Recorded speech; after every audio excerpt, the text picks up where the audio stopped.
এই কাহিনী সমস্ত চরিত্র এবং ঘটনা সম্পূর্ণ কাল্পনিক। বাস্তবে জীবিত বা মৃত কোনো ব্যক্তি অথবা কোনো ঘটনার সাথে এর মিল থাকলে তা সম্পূর্ণ অনিচ্ছাকৃত এবং কাকতালীয়। ব্যবহৃত অপ্রাকৃত এবং অলৌকিক ঘটনাক্রম পরিবেশনার উপক্রম মাত্র। কুসংস্কারে বিশ্বাস করবেন না, কুসংস্কার ছড়াবেন না। নমস্কার, আপনারা শুনছেন 221B হ্যারিসন রোড। বাংলার ভূত, বাংলার ভয়, উল্টো পাল্টা গল্প নয়। আমি সুমিতেন্দ্র, আর আমার সাথে রয়েছে প্রত্যয়। আজ আপনারা শুনবেন লেখিকা দেবশ্রী ভট্টাচার্যের লেখা গ্রাম বাংলার ভূতের গল্প ঝড়ের আগে বৃষ্টি। গল্পের বিভিন্ন চরিত্রে রয়েছে সৌরভধ্বনি সাহা, প্রত্যয়, মধুপর্ণা আর আমি সুমিতেন্দ্র। এমন আরও ঝড় বৃষ্টির গল্প শুনতে প্লেলিস্ট সেকশনে আমাদের ঝড় বৃষ্টির গল্প এই প্লেলিস্টটা চেক করতে ভুলবেন না। তাহলে আর দেরি না করে আজকের গল্পটা শুরু করছি। আড্ডা হবে একেবারে গল্পের শেষে।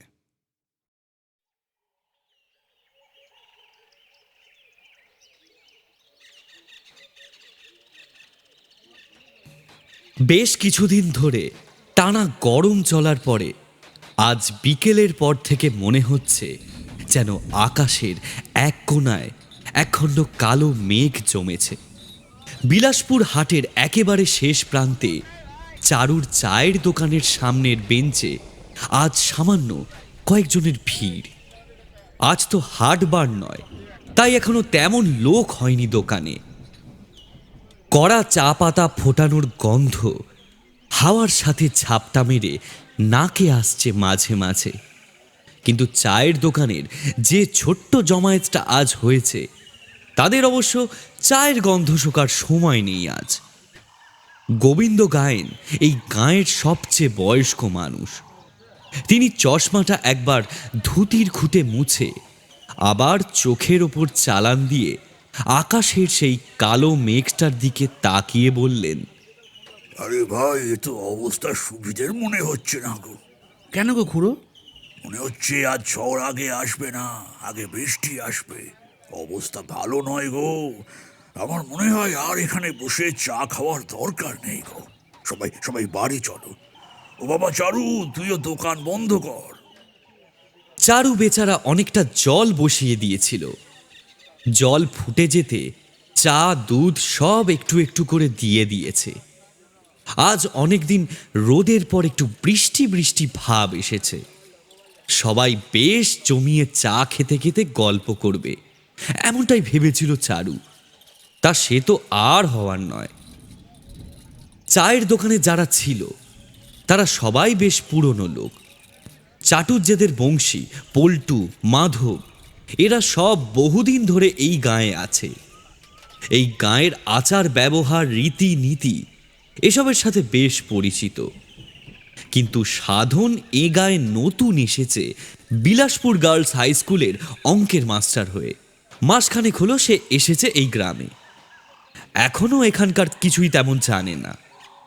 চারুর চায়ের দোকানের সুবাদে গায়ের 5টা লোকের সাথে আলাপ হয়েছে, কিন্তু গোবিন্দ গায়েন অমন করে আকাশের দিকে তাকিয়ে মেঘের গতি প্রকৃতি দেখে কি যে বুঝলেন, আর তার জন্য হঠাৎ সাত তাড়াতাড়ি সবাইকে বাড়ি কেন পাঠিয়ে দিচ্ছেন, সেটা আর তার মাথায় ঢুকল না। সাধন মাস্টার একবার চারুর দিকে তাকালো। বেচারা সবে এতটা চা ফুটিয়েছে, কি যে করবে কিছুই বুঝতে না পেরে চায়ের কেটলির দিকে ভ্যাবলার মতো তাকিয়ে আছে। গোবিন্দ গায়েন আবার একবার চশমাটা ধুতির খুঁটে মুছে মেঘের দিকে তাকালেন। তারপর আবার গম্ভীর হয়ে মাথা নাড়তে নাড়তে বললেন, না হে, আমি ব্যাপারটা ভালো বুঝছি না। আজ বৃষ্টি নামার আগে সবাই বাড়ি ঢুকে পড়, নইলে মনে আছে তো বিলাসপুরে ঝড়ের আগে বৃষ্টি নামলে বড় বিপদ, মহা বিপদে পড়তে হবে সকলকে। আর একবার চোখে চোখ পড়লে বড় বিপদ, আগুনে ঝলসে মৃত্যু অবধারিত। সাধন মাস্টার আর থাকতে পারল না এ কথা শুনে। এই যে গায়েন খুড়ো, এরকম মাঝখান থেকে কথা বলেন কেন বলুন তো? একটু গোড়া থেকে বলেন না কেন? গোবিন্দ গায়েন কড়া চোখে সাধনের দিকে তাকিয়ে ধমক দিয়ে উঠলেন, কি বললাম, কথা কানে গেল না? এক্ষুনি বৃষ্টি নামবে, তার আগে ঘরে ঢুকে যাও। কাল বলবো গল্প একেবারে গোড়া থেকে, সে অনেক কথা, এখন বলার সময় নেই আর। গোবিন্দ গায়নের এমন অভিভাবক সুলভ ধমক শুনে সাধন হেসে ফেলল। কি ব্যাপার, কোনো ভূত এই টুত? চুপ ছোকরা, বেশি সাহস হয়েছে না?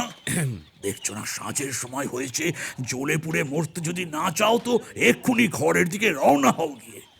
গোবিন্দ গায়নের ধমক খেয়ে আরো বেশি করে হেসে উঠল সাধন। নিশ্চয়ই কোনো ভূত টুতের ব্যাপার। এই চুপ। না না, এই জন্যই না আমাদের গ্রামগুলো এখনো পিছিয়ে আছে। আপনারা এত অভিজ্ঞ বয়স্ক মানুষ, আর আপনারা ভূতের ভয় পাবেন? এই কয়েকদিনের গরমে মানুষগুলোর কি হাল হয়েছে দেখুন তো। আর আপনি এখন ঝড় আগে আসবে না বৃষ্টি, সেইটা নিয়ে চিন্তা করছেন? আরে বাবা, কেউ একটা এলেই হলো, প্রাণটা তো আগে জুড়োক। উফ। প্রাণ থাকলে তো জুড়াবে। আবার ধমকে উঠলেন গোবিন্দ খুড়ো। শোনো ভাই, নিজের জায়গা ছেড়ে ভিন গাঁয়ে এসেছো চাকরি করতে, কাঁধের ওপর তোমার নিজের সংসারের বোঝা। ভালোই ভালোই আবার সময় মতো মায়ের কোলে যদি ফিরতে চাও তো এই বুড়োটার কথা শোনো। জীবনে ভালোভাবে বাঁচতে হলে বুড়ো মানুষদের কথা মাঝে মধ্যে শুনতে হয়। সব গ্রামে গঞ্জের নিজস্ব কিছু নিয়ম কানুন আছে, বুঝলে? সেই কোন বাপ দাদার আমল থেকে আমরা এইসব শুনে মেনে বড় হয়েছি। তুমি কি বলতে চাও হে ছোঁড়া, এইসবের কোনো দাম নেই? সাধনকে ইচ্ছে মতো ধমক দিয়ে আবার সবাইকে এক প্রস্ত তাড়া দিয়ে বললেন, চলো চলো, সবাই সবাই তাড়াতাড়ি চলো, বৃষ্টি এলো। আরে আরে চলো, দেরি করে লাভ নেই। এই চলো চলো উঠি। সকলে যখন ওঠার উপক্রম করছে তখনও বুড়ো এক নাগাড়ে বলে চলেছে, শোনো সবাই, মনে রেখো, বৃষ্টি আসার আগে কেউ যদি বাড়ি পৌঁছতে না পারো, রাস্তায় থাকতেই যদি বৃষ্টি নামে, তবে একেবারে সামনের দিকে তাকিয়ে হন হন করে বাড়ি ফিরবে। পিছন থেকে যদি তোমার কেউ আপনার জন্য ডাকে, তবু পিছু ফিরবে না। হ্যাঁ, আসি গো সবাই, সাবধানে বাড়ি ফিরে যাও। মনে রেখো সবাই, ঝড়ের আগে বৃষ্টি নামলে আমাদের এই বিলাসপুরের বৃষ্টির ফোঁটায় ফোঁটায় নামে আতঙ্ক, আর মানুষের প্রাণ নিয়ে তবে ফেরত যায়। মোটামুটি সবাই উঠে রওনা দিল। বুড়োর যেন তাতেও আশ আর মেটে না। সত্যি সত্যি সেদিন সময়ের অনেক আগেই চারুর দোকানের ঝাঁপ পড়ে গেল। না, শেষ পর্যন্ত এক ডেচকি আধ ফোটানো চায়ের মায়া কাটাতে পারেনি চারু। সকলের অলক্ষ্যে মস্ত কেটলিখানা সে উনুনের পিছনে লুকিয়ে রেখেছে। কাল সকালে জল দুধ চিনি দিয়ে একটু কারুকার্য করে ওটাই দিয়ে দেবে খদ্দেরকে। কেউ কিচ্ছু বুঝতে পারবে না। আকাশের সেই এক টুকরো কালো মেঘটা বাড়তে বাড়তে ক্রমশ সারা আকাশটাকে যেন একটু একটু গ্রাস করতে শুরু করেছে। একটা গা কাঁপিয়ে দেওয়া ঠান্ডা হাওয়া যেন হঠাৎই বিনা নোটিশে বইতে শুরু করেছে। হয়তো এতদিন ধরে বেগুন পোড়া গরম ছিল বলেই আজ একটু ঠান্ডা ঠান্ডা হাওয়া বইতে শুরু করতেই গায়ে যেন কাঁপুনি দিচ্ছে। গোবিন্দ গায়েন বুড়ো মানুষ, দু পা একটু তাড়াহুড়ো করে হাঁটলেই তার কেমন যেন হাঁপ ওঠে। তবু তিনি যতটা সম্ভব দ্রুত পা চালিয়ে যেতে যেতেই আরও একবার পেছনে ঘুরে ছোকরা মাস্টারকে সাবধান করে দিলেন। তুমি বাড়ি ফিরতে ফিরতে তো মনে হচ্ছে নেমে যাবে। মনে থাকে যেন পিছন থেকে কেউ ডাকলে সাড়া দেবে না কেউ। শেষমেশ ক্ষান্ত দিয়ে গোবিন্দ গায়েন গাঁয়ের রাস্তা ধরলেন, আর ফিরে দেখলেন না পেছন দিকে। অনেক সাবধান করা হয়েছে সকলকে। তবু যদি কেউ কেউ বেশি সাহস দেখানোর জন্য বৃষ্টির জলে ভিজবে বলে চায়ের দোকানে বসে থাকে, তবে গায়েন মশাইয়ের কি এসে যায়। আর দেরি করা চলে না। একে সাঁঝের বেলা, তার উপর বৃষ্টি নামছে। হাটের এই জায়গাটা গ্রামের বাইরের দিকে। এখান থেকে বসতি সীমানা বরাবর একটা আলের পথ ধরতে হয়। তারপর বটতলার কাছে সরু পথখানা যেখানে আবার গ্রামের ভেতর ঢুকেছে, ঠিক সেই মোড়ের মুখে গোবিন্দ গায়েনের বাড়ি।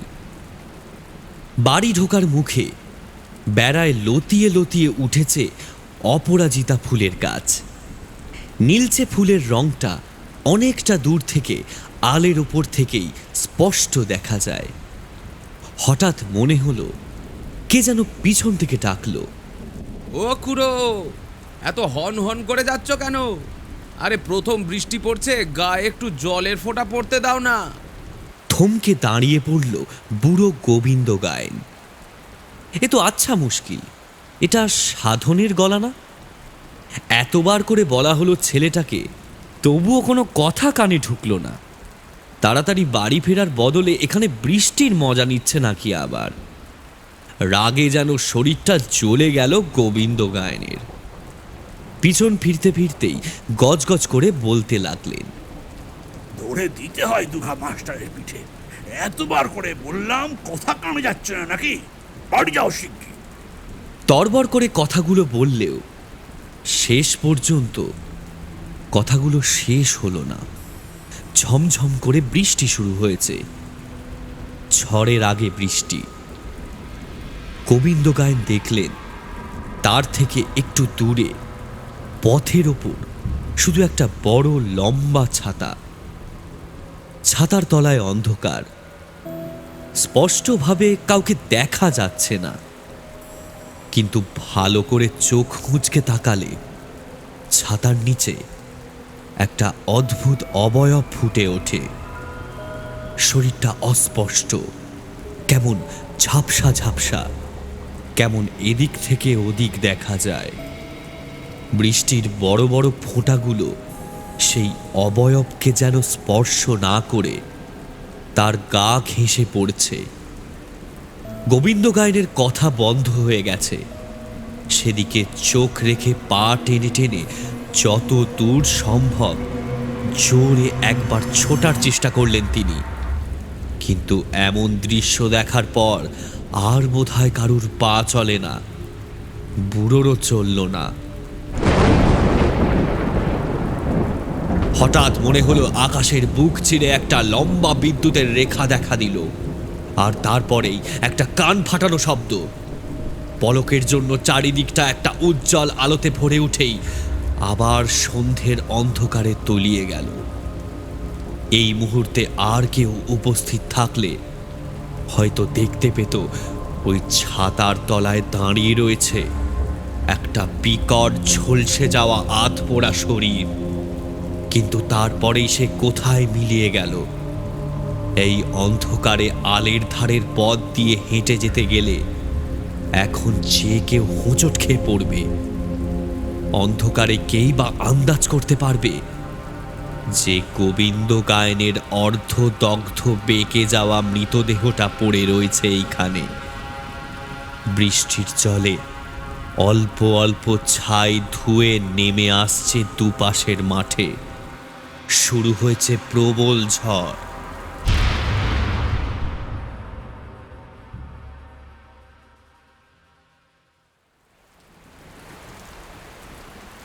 কয়েকদিন ধরে সত্যি খুব গরম পড়েছিল। এই কয়েক ফোঁটা বৃষ্টি যেন শরীরে আবার প্রাণ ফিরিয়ে দিয়েছে। পথঘাটের খটখটে শক্ত মাটি বৃষ্টির ফোঁটা পেয়ে একটু একটু করে নরম হতে শুরু করেছে। সাধন একবার চারদিকে চোখ বুলিয়ে নিল। গোবিন্দ গায়েনের মতো প্রাচীনকালের বুড়ো মানুষগুলো এতক্ষণে ঘরে গিয়ে খিল দিয়েছে। তাদের নিয়ে কোনো চিন্তা নেই, চিন্তা শুধু তার স্কুলের মেয়েগুলোকে নিয়ে। কেউ যদি দেখে ফেলে তাদের স্কুলের মাস্টার এমন ইচ্ছে করে বৃষ্টিতে ভিজতে ভিজতে ড্যাং ড্যাং করে বাড়ি ফিরছে, তাহলে আর রক্ষে নেই। কাল স্কুলে গেলে বেশ ভালোই হাসির খোরাক হতে হবে। আজ বুড়ো কারুর জন্য না দাঁড়িয়েই চলে গেছে, তাকে ওই একই পথ দিয়ে ফিরতে হবে যে। আলের ধার দিয়ে আস্তে আস্তে সাবধানে পা ফেলে হাঁটছে সাধন। ফোঁটা ফোঁটা বৃষ্টি শুরু হয়েছিল বেশ খানিকক্ষণ আগে। এখন সেই ছোট ছোট ফোঁটাগুলো একসাথে ঝড়ঝড় করে পড়তে শুরু করেছে। ঝড় উঠেছে। আলের দুধারে জমিতে বোনা ফসলের উপর সেই ফোঁটাগুলো দমকা হাওয়ায় ভেসে ইচ্ছে মতো কারিকুরি করতে শুরু করেছে। একটা ব্যাপার লক্ষ্য করল সাধন, কেউ নেই, আশেপাশের জমিতে পথঘাটে ছোট বড় বুড়ো বাচ্চা আজ কেউ নেই। অন্যদিন এ সময় সে যখন চায়ের দোকানে আড্ডা মেরে বাড়ি ফেরে, তখন তার স্কুলের মেয়েগুলো বটতলায় গাছের ডালে দড়ির দোলনা বেঁধে খেলে। আজ তাদেরও কাউকে দেখতে পাওয়া যাচ্ছে না। নিদেন পক্ষে এক দুজন তো এই অসময়ে ঝড় বৃষ্টি হলে বাইরে অপ্রস্তুত অবস্থায় আটকে যাওয়ার কথা, কিন্তু না, আজ যেন আগে থেকেই সবাই ঘরে ঢুকে দৌড় দিয়েছে। সারা গ্রামের মনে কুসংস্কার ঢুকে আছে। সে থাকুক, সারা গ্রামের দায়িত্ব তো আর সে নিয়ে রাখেনি। অবশ্য ঝড় উঠছে, এই সময় কেই বা বাইরে দোলনা চাপবে কিংবা আয়েশ করে হাওয়া খেতে বেরোবে, এসব নানা কথা ভাবতে ভাবতে সাধনের খেয়াল হলো না যে সে কোন পথে চলেছে। বেশ ঝমঝম করে বৃষ্টি শুরু হয়ে গেছে, দেরি হয়ে যাচ্ছে। সাধন এবার জোরে পা চালালো। এরপর আর এইভাবে বৃষ্টিতে ভেজা ঠিক নয়। হাজার হোক এটা একটা ভিনগা। এখানে হঠাৎ এত গরমের পরে এমন মুষলধারার বৃষ্টিতে ভিজে জর্জারি হলে সেটা বড় মুশকিলের ব্যাপার হবে। ভয় তার ভূতে নয়, ভয় শরীর খারাপের উটকো ঝামেলা নিয়ে। নানা কথা ভাবতে ভাবতে অন্ধকারের মধ্যেই জোরে জোরে পা চালিয়ে এগোচ্ছিল সাধন। হঠাৎ মনে হলো পিছন থেকে কে যেন টেকে উঠল। মাস্টারমশাই, ও মাস্টারমশাই, এই ছাতার তলায় আসেন, পুরা ভিজা যাইতেছেন তো। থমকে দাঁড়িয়ে পড়ল সাধন। এভাবে কে ডাকছে তাকে? মনে পড়ল গোবিন্দ খুড়োর সেই সাবধান বাণী। বৃষ্টির ফোঁটা যেন গায়ে না লাগে, আর যদি একান্তই বৃষ্টিতে ভিজেই যাও তবু যেন কোনো অবস্থাতেই পিছন থেকে কেউ ডাকলে সাড়া দেবে না। সাধন থমকে দাঁড়িয়ে পড়ল। এই মেরেছে, সত্যি ভূত নাকি? আবার ডাকটা এলো পিছন থেকে। আরে ও মাস্টারমশাই, শুনতে পাচ্ছেন না নাকি? আরে আয়েন আয়েন, ছাতার তলায় আয়েন। ভালো করে গলার স্বরটা শুনে খানিকটা আশ্বস্ত হলো সাধন। ধুস, ভূত নয়, এ তো চারুর গলা। দোকান বন্ধ করে আসছে বোধহয়। এ গাঁয়েরই লোক, এ পথ তার চেনা, তাই তাকে ধরে ফেলেছে। কিন্তু একটা কথা ভাবার আছে, চারু তো তাকে এখনো পর্যন্ত কোনোদিন মাস্টার মশাই বলে ডাকেনি। তার মুখে তো সে খালি বাবু বাবু ডাকি শুনেছে। কে জানে কি ব্যাপার।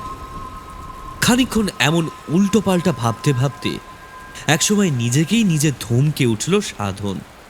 সত্যি সেও বোধহয় ওই বুড়োটার কথা শুনে ভূতের কথা ভাবতে শুরু করেছে। একবার পিছন ফিরে দেখলেই তো হয়। শেষ পর্যন্ত দোনোমনো করে পিছনে ফিরল সাধন। ঠিকই ধরেছে সে।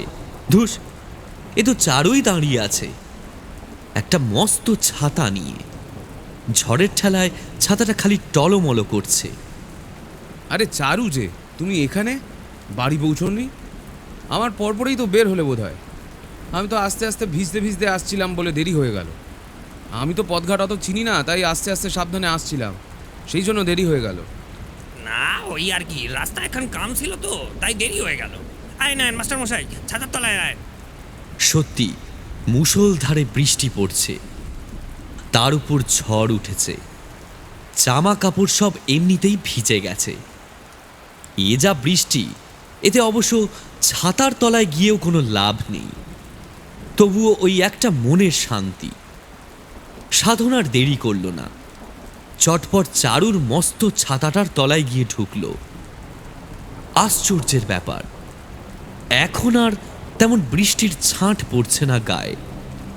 একটা ছাতার তলায় দুজন থাকলে সে যত বড়ই ছাতা হোক না কেন, দুজনেই সাধারণত অর্ধেক অর্ধেক ভিজে যায়, শুধু মাথাটা বাঁচে কোনো রকমে।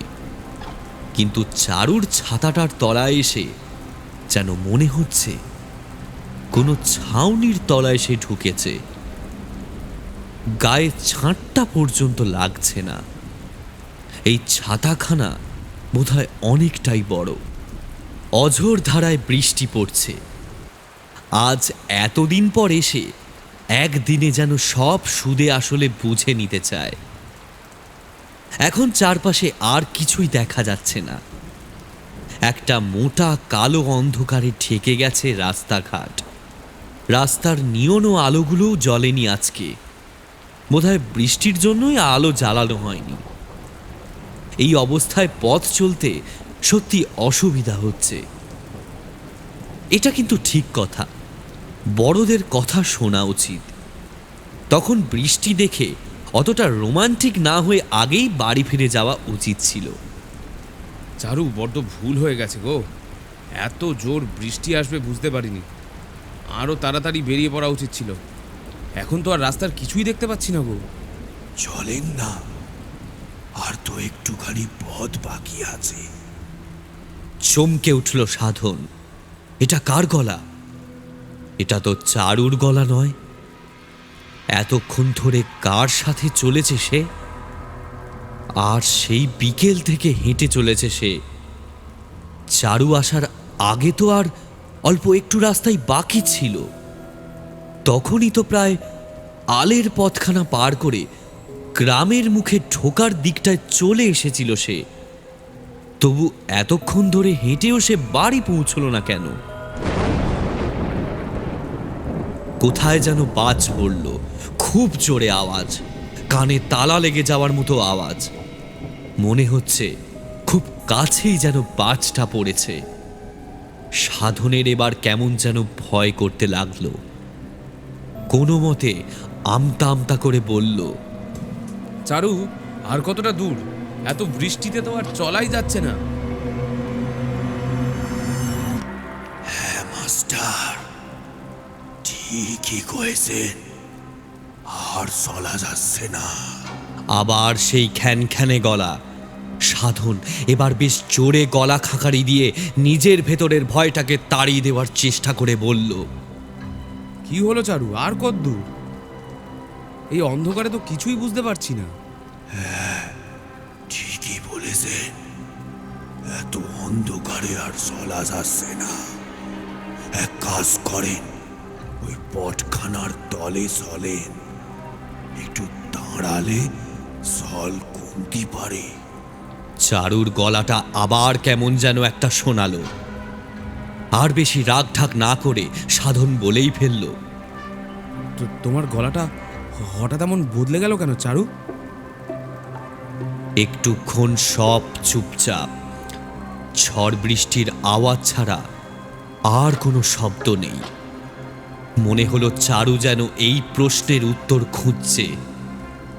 তারপর একটু পরে আবার সেই খ্যানখ্যানে গলায় উত্তর এলো, বৃষ্টিতে ভিজে গলাটা কেমন জানি হয়ে গেছে। একটা সন্তোষজনক উত্তর ঠিকই, তবে কেন জানি না সাধন তেমন খুশি হতে পারছে না এই উত্তরে। এখন হঠাৎ করেই বৃষ্টিটা এত বেড়ে গেছে যে আর রাস্তায় চলা সত্যি সম্ভব নয়। চারুর কথাই তবে শুনতে হবে। সামনের বটগাছটার নিচেই খানিকক্ষণ দাঁড়ানো ভালো। বটগাছটাই তো হবে হয়তো। অন্ধকারে নিজের হাত পাই পরিষ্কার দেখা যাচ্ছে না, চারুকেও দেখা যাচ্ছে না। সবই আন্দাজে আন্দাজে অনুমান করে নিতে হচ্ছে। সাধন হাতড়ে হাতড়ে বটগাছের ঝুড়ি ধরে ধরে কোনো মতে এসে দাঁড়ালো সেটার নিচে। কিরকম যেন একটা অস্বস্তি হচ্ছে। শরীরটা যেন ক্রমশ ভারী হয়ে যাচ্ছে। শ্বাস নিতেও কষ্ট হচ্ছে। সত্যি কি তবে জ্বর আসছে নাকি সাধনের? প্রচণ্ড ঘুম পাচ্ছে। সাধন অনেক কষ্টে জড়িয়ে জড়িয়ে জিজ্ঞাসা করল, চারু, এ তো ভয়ঙ্কর বৃষ্টি শুরু হলো। এই বৃষ্টি কখন থামে বলে মনে হচ্ছে? এই প্রশ্নের কোনো উত্তর হয় না। শুধু এমনি নিজেকে জাগিয়ে রাখার জন্য প্রশ্নটা করেছিল সাধন। কিন্তু আবার শোনা গেল চারুর সেই অদ্ভুত গলা। বৃষ্টির আওয়াজ ছাপিয়ে কেমন যেন একটা গমগমে গম্ভীর গলায় কেউ বলল, হ্যাঁ, কেউ একটা বলল। এই গলা চারুর হতেই পারে না। বিলাসপুরে ঝড়ের আগে বৃষ্টি পড়লে সে বৃষ্টি অত সহজে কমে না। কয়েকজনের প্রাণ নিয়ে তবে বৃষ্টি শেষ হয়। সামনেই বোধহয় আবার একটা বাজ পড়ল। সেই আলোয় ঝলক দিয়ে উঠতে সামান্য সময়ের জন্য চারিদিকটা পরিষ্কার দেখা গেল। সেই আলোতেই সাধন দেখতে পেল তার পাশে চারু নয়, শুধু একটা ছাতা যেন শূন্যে ভেসে আছে। বটগাছের পাতা চুইয়ে যে জল পড়ছিল তা সেই অশরীরীর শরীর স্পর্শ করছে না, কেবল একটা আবছা অবয়ব সৃষ্টি করছে। সাধন যেন স্থির হয়ে গেল, হাত পা চলছে না, মুখ দিয়েও কোনো কথা সরছে না। হঠাৎ কি যেন হয়ে গেল, কে একজন সাধনের হাত ধরে টেনে গাছের নিচ থেকে সরিয়ে আনলো তাকে। আর ঠিক সেই মুহূর্তে কোথা থেকে যেন একটা আগুনের গোলা ছিটকে এসে পড়ল গাছটায়। তার সাথেই চড়াত করে কান ফাটানো বাজের আওয়াজে অত বড় গাছটা নিমেষের মধ্যেই দাউ দাউ করে আগুনে ঝলসে গিয়ে এই রাতের অন্ধকারের বুকে একটা জ্বলন্ত কালো কঙ্কালে পরিণত হলো। অবাক হয়ে একটু দূরে দাঁড়িয়ে থেকে সাধন দেখল সেই অশরীরীর হাতে ধরা ছাতাটা এখনো মাটিতে গড়াগড়ি খাচ্ছে। আর না বৃষ্টি না আগুন সেই ছাতাটাকে স্পর্শ করতে পারছে। তারা সবাই যেন ভয়ে ভয়ে দূরে দূরে রয়েছে জিনিসটার। কি করছো বলো দেখিনি? সেই তখন থেকে দেখছি একবার এদিক যাচ্ছ আর একবার ওদিক যাচ্ছ। এই পুরোটার কথা কানে যায় না, তাই না? একটা স্নেহ মেশানো মৃদু ধমকে যেন হুঁশ ফিরল সাধনের। গোবিন্দ খুড়ো তার একটা হাত ধরে রেখে মনের সুখে গজগজ করছে। কি বলেছিলাম আমি মনে নেই? বিলাসপুরে ঝড়ের আগে বৃষ্টি এলে সে বড় ভয়ঙ্কর বৃষ্টি হয়। একটা দুটোর প্রাণ না নিয়ে ও বৃষ্টি থামে না। এসব কথা কানে যায় না, না? যাও বাড়ি যাও। নিজের ভিটে মাটি ছেড়ে ভিন গায়ে এসেছো পেটের দায়ে। বছর ঘুরলে মায়ের ছেলে মায়ের কোলে ফিরে যাবে তা না, এখানে বৃষ্টির মধ্যে সারা গাঁ ঘুরে বেড়াচ্ছে। সাধনের গলার স্বর আটকে গেছে, সহজে কথা বেরোচ্ছে না। অনেক কষ্টে ধাক্কা দিয়ে যেন কয়েকটা স্বর বেরোলো। খুড়ো, পথ ভুলেছি। এই অন্ধকারে বাড়িটা চিনতে পারছি না। অনেকক্ষণ ধরে চেষ্টা করছি, বাড়িটা খুঁজেই পাচ্ছি না। তা ভাবে কি করে? এসেছো তো উল্টো দিকে। আবার গোবিন্দ খুড়ো ধমক দিয়ে হ্যাঁচকা টানে সাধনকে টেনে নিয়ে গেল। বৃষ্টির আওয়াজ ছাপিয়ে গোবিন্দ খুড়োর গলার আওয়াজ শোনা যাচ্ছে। কোথায় বাড়ি আর কোথায় কোথায় ঘুরে মরছে। কি কাণ্ড বলো দেখিনি? ভিন গায়ে কাজ করতে এসে কি বিপদ। রাস্তায় জল জমে গেছে প্রায় 1 হাঁটু। তার উপর দিয়ে ছপাত ছপাত করে হেঁটে গোবিন্দ খুড়ো প্রায় নিমেষের মধ্যেই পৌঁছে গেল সাধনের বাড়ির সামনে। এতক্ষণে এক অদ্ভুত ব্যাপার লক্ষ্য করল সাধন। বৃষ্টি পড়ছে আগের মতোই, কিন্তু আগের সেই ভয়ঙ্কর অন্ধকারটা যেন কেটে গেছে। হাত পাঁচেক দূর থেকেই নিজের ছোট মাটির দেওয়াল আর টিনের চালার ভাড়া বাড়িখানা বেশ ভালোই দেখতে পেল সাধন। নিজের বাড়িখানা দেখেই বুকে যেন সাহস এলো বেশ। গলার স্বরটাও বদলে গিয়ে ঠিক আগের মতো হয়ে গেল। খুড়ো, এই বৃষ্টিতে আপনিই বা এমন করে গাঁয়ের রাস্তায় রাস্তায় ঘুরছেন কেন বলুন তো? চলুন, আমার বাড়িতেই না হয় আজ রাতটা কাটিয়ে দেবেন। কাকে বলল কে জানে কথাগুলো। পাশ ফিরে সাধন দেখল কেউ নেই।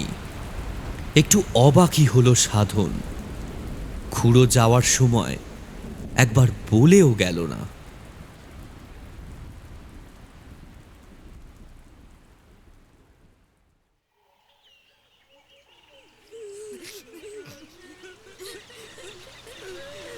একটানা একটা কান্নার আওয়াজে ঘুম ভেঙে গেল সাধনের।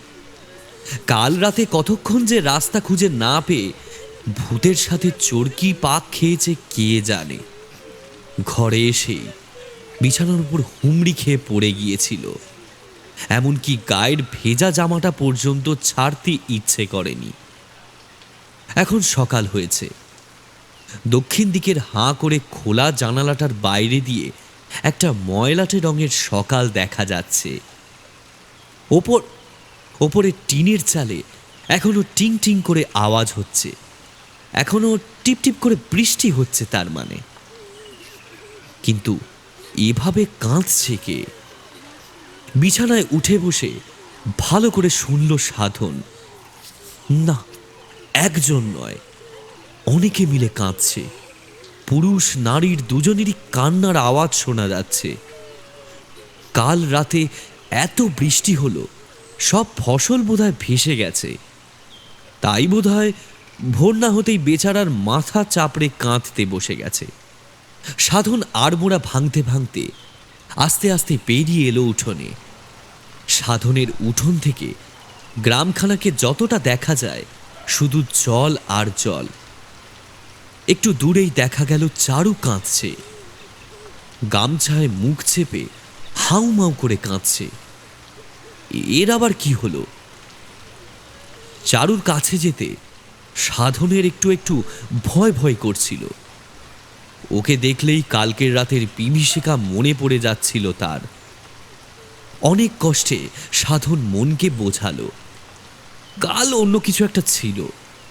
যে এসেছিল সে চারু নয়, অন্য কেউ ছিল।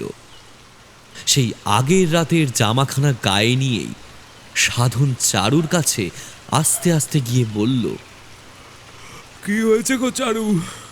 কাল গায়েন পুরো আমার চায়ের দোকান থেকে বাড়িতে গিয়ে তেনাদের খপ্পর পড়েছিল, মাছ পড়ে মরে গেছে পুরো। আজ আজ তো শরীর কানা জ্বলে গিয়েছে গিয়ে। চারু কথাটা কোনো মতে শেষ করেই আবার হাউ হাউ করে কাঁদতে শুরু করে দিল। সাধনের মনে হলো পায়ের নিচে মাটিটা দুলছে তার। কখন হলো? কাল রাতে তো খুড়ো আমাকে বাড়ি পৌঁছে দিল। রাতের কথা কি বলেন বাবু? কাল বিকেলের দিকেই তো হয়েছে। আমার দোকান থেকে ফেরার পথে মারা গিয়েছে। ওই যে আমাদের মঠতলার কাছে যেই আলের পথখানা গ্রামে ঢুকছে, সেখানেই তো মারা গিয়েছে। ওখানেই তো আজ সকালে খুঁজে পাওয়া গেছে। সেই বিকালে যখন প্রথম মাছ পড়লো তখনই সব শেষ। কিন্তু কিন্তু একটা ব্যাপার বুঝলাম না বাবু। ওরা আমাদের সকলের সাবধান করলো, পিছেটাকে ডাকলে না তাকাতে। তখন কোরার নাসানি নিজেই কানের ডাকে সাড়া দিল। সাধনের আবার যেন কথা আটকে গেছে। এই তেনাদের গল্প গোবিন্দ খুড়ো যে পরে বলবে বলেছিল, সে গল্প আর শোনা হলো না। এই তেনাদের ব্যাপারখানা কি গো চারু? সে অনেক আগের কথা বাবু। এমনই একবার ঝড় না উঠে শুধু জমজমে বৃষ্টি শুরু হইল আগে। অনেক বাস পড়েছিল সেদিন। আমাকে গায়ে 5 জন মারা গিয়েছিল। তারপর থেকেই বিলাসপুরে ঝড়ের আগে বৃষ্টি পড়লে বাস পড়ে মানুষ মনে। বৃষ্টিটা ভিজতা ভিজতা দেখলে কারা যেন পিছন থেকে সেনা মানুষের স্বরে ডাকে। তারপর তারে ভুলায় ভুলায় এমন জায়গায় নিয়ে যায় যেখানে বাস পড়ে। পুরা বাস বইটাই মরে গেল কি। চারু বোধহয় আরো কিছু বলতো, কিন্তু সাধনের ফোনটা তখনই বেজে উঠল। মা ফোন করেছে। ফোনটা কানে দিতেই কোনো হ্যালো ছাড়াই মা ঝনঝন করে বলতে শুরু করে দিল, কিরে, কাল রাতে তোদের ওখানে নাকি খুব বৃষ্টি হয়েছে, বাজ পড়ে নাকি অনেক লোকও মারা গেছে। তুই ঠিক আছিস তো? এসব কথা যেন সাধনের কানে আর ঢুকছে না। তার কানে এখনো সে কালকের এক বুড়ো অশিক্ষিত কুসংস্কারে গলা অবধি ডুবে থাকা মানুষের কথাগুলো ভেসে চলেছে। নিজের ভিটে মাটি ছেড়ে ভিন গায়ে এসেছো পেটের দায়। বছর ভুললে মায়ের ছেলে মায়ের কোলে ফিরে যাবে তা না। এখানে বৃষ্টির মধ্যে সারা গাঁ ঘুরে বেড়াচ্ছে।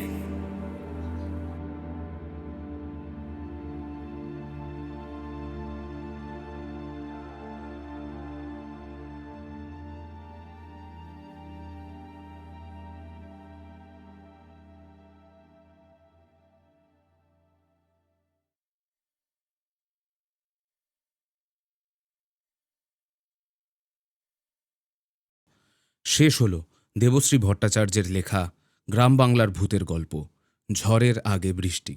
গল্পটা কেমন লাগলো আমাদেরকে কমেন্ট করে জানান। দেবশ্রীদির আরও অনেক গল্প আমাদের চ্যানেলে শুনতে পারবেন। ডেফিনেটলি গল্পগুলোকে চেক আউট করতে ভুলবেন না। This video is sponsored by the members of 221B Harrison road. Sonia D Dutta, Ananya Ganguly, Saikat Bhuiyan, Kunal Roy, ASR, Sheikh Shamsuddin, Sara Eden, MD Wasim Khan, dream stay family, wanderer community, Abhijit Bhakat, Joynal Mallick, Bidisha Mukherjee, SB collection, travel with MTB rider, Sayan Pal, Rohit Pradhan, KS gaming, Samriddha Das, Joy Raj, Sanchita Sarkar, the Bong boy, Subrata Jana, Ankan, AR entertain Rajbanshi, 4বিট ফ্লিঞ্চ, Soumika Biswas, Riya Saha, Dipayan Mahato, Somnath Mondal. Thank you so much guys. তোমাদের support আমাদের শোটাকে অনেক এগিয়ে নিয়ে যাচ্ছে। Already দেখছো গল্পের পেস আরও একটু আস্তে আস্তে করে বাড়ছে। আমরা চেষ্টা করছি পেসটাকে এইভাবেই মেনটেন করার। আর খুব তাড়াতাড়ি আমাদের কিছু মার্চেন্ডাইজ আর গুডিজ লঞ্চ করছি আমরা। কমিউনিটিতে চোখ রেখো, দেখতে পারবে। আশা করি পরের মাসের শুরুর দিকেই আমরা কিছু কিছু জিনিস পোস্ট করতে পারবো। So moving on to the comment section, দেখি কে কী বলছে। সোদপুর থেকে কমেন্ট করেছে ময়না সিংহ রয় 9066। হাওড়া উলুবেরিয়ার সাগর ক্লাব থেকে কমেন্ট করেছে সাহেব খান। টাকি থেকে কমেন্ট করেছে অমিতা দাস। উনি বলছেন, দাদা আমার বাড়ি টাকি, আমি মুম্বাইতে থাকি। সারাদিন ঘরের কাজ আর আমার ছোট্ট ছানাটাকে সামলে রান্না করতে করতে তোমাদের গল্পগুলো শুনি। আজ গল্পে টাকির নামটা শুনে খুব ভালো লাগলো, আর বাড়ির জন্যে মনটাও খারাপ হয়ে গেল। 221B হ্যারিসন রোড অলওয়েজ চেষ্টা করে আমাদের ফেলে আসা দিন, আমাদের ফেলে আসা জায়গা এবং লোকজনদের কথা আরেকবার মনে করিয়ে দেওয়ার। আমরা সেইভাবেই গল্পগুলোকে তৈরি করার চেষ্টা করি। ভূতের গল্প যেহেতু সবাই শুনতে ভালোবাসে, সবার কাছে যেহেতু ব্যাপারটা বেশ জমজমাট, তাই আমরা এই প্রেক্ষাপটটাকেই ব্যবহার করে পুরনো দিনে মানুষকে ফিরিয়ে নিয়ে যেতে চাই। আপনারাও সেটা এনজয় করেন। আপনাদের কমেন্টসগুলোতেই যেগুলো বোঝা যায়, এবং আমরাও খুব এনজয় করি। আপনারাও যদি চান নিজেদের পুরনো দিনের কথা, নিজেদের পুরনো দিনের ঘটনা আমাদের সাথে শেয়ার করতে পারেন। সেটা যে ভূতের হতেই হবে তার কোনো মানে নেই। আমাদের মেম্বার শুভেন্দু 2240। আচ্ছা, এখানে একটা কথা বলি যে কমেন্টস পড়ার সময় লোকের প্রোফাইল নেমটা কিন্তু দেখায় না, দেখায় হচ্ছে ইউজার হ্যান্ডেলটা, মানে যেটা ইউটিউবে দেখবে একটা ইউজার নেম থাকে। তো তার জন্য মেম্বারদের অ্যাকচুয়াল নেম, যেটা প্রোফাইল নেম, আর ইউজার হ্যান্ডেলটা ডিফারেন্ট হয়ে যায় অনেক ক্ষেত্রেই। সেই জন্য নামগুলো কিন্তু মাঝে মধ্যে পাল্টে যায় দুটো আলাদা আলাদা জায়গায়। এটা একটু সবাই মাথায় রাখবে। আচ্ছা, যাই হোক, শুভেন্দু 2240 আমাদের মেম্বার বলছে, দাদা সারাটা দিন অপারেশন থিয়েটারে কাটাই, না অন্য কিছু নয়, আমি একজন OT টেকনিশিয়ান, আর দিনের শেষে অপেক্ষা করি 221B হ্যারিসন রোডের মায়াবী কণ্ঠধারী আর প্রত্যয়দার ভয়েসটা শোনার জন্য। সত্যি অনেক mind relaxing voice. World is a stage, life is a drama, and we are all actors in this stage. Thank you so much for this wonderful comment. তুমি যে সারাদিন খাটাখাটনি করে আমাদের গল্প শোনার সময় পাও, আর আমাদের গল্প যে সারাদিনের শেষে একটু হলেও তোমার ক্লান্তিটাকে দূর করে দিতে পারে, এটা শুনে খুব ভালো লাগলো। Obviously this world is a stage, আর আমরা সবাই অ্যাক্টার নাও হতে পারি, কিন্তু আমার মনে হয়। আমাদের মেম্বার সোমনাথ মণ্ডল বলছে, দাদা I have a complaint about you guys. বাড়ি থেকে দূরে ব্যাঙ্গালোরে থাকি, মাঝে মাঝেই মনে হয় সব ছেড়ে দিয়ে বাড়ি ফিরে যাই। আর তোমাদের গল্পে বাংলার সৌন্দর্যের বর্ণনা শুনে সেই ইচ্ছাটা আরও বেড়ে যায়। তোমাদের ভৌতিক গল্প তো ভালোই লাগে, কিন্তু আরও ভালো লাগে তোমাদের গল্পে আমার ওই গ্রাম বাংলার সুন্দর বর্ণনাগুলো। Thank you so much Somnath. খুব ভালো লাগলো এটা শুনে যে আমাদের গল্প শুনে তোমার নিজের বাড়ির কথা মনে পড়ে। ইনফ্যাক্ট বাইরে থাকলে মাঝে মধ্যেই নিজেদের বাড়ির কথা সবার মনে পড়ে। আর আমরা চেষ্টা করি তোমাদের, যে যারা পশ্চিমবঙ্গের বাইরে থাকে, যারা দূরে থাকে, তাদেরকে নিজেদের জায়গাটা একটু একটু করে ছোঁয়া দেওয়া, মাঝে মধ্যে একটু গ্লিমসেস দেওয়া, একটু ফিরিয়ে নিয়ে যাওয়া, যেন আমাদের গল্প শুনে কারুর মনে পড়ে যায়, ওহ ছোটোবেলায় তো এরকম একটা জায়গা আমার ওখানেও ছিল, বা এরকম একটা জিনিস তো আমার সাথেও হয়েছিল। এই জিনিসগুলো, এটাতেই মানুষ খুব আনন্দ খুঁজে পায়, আমি দেখেছি।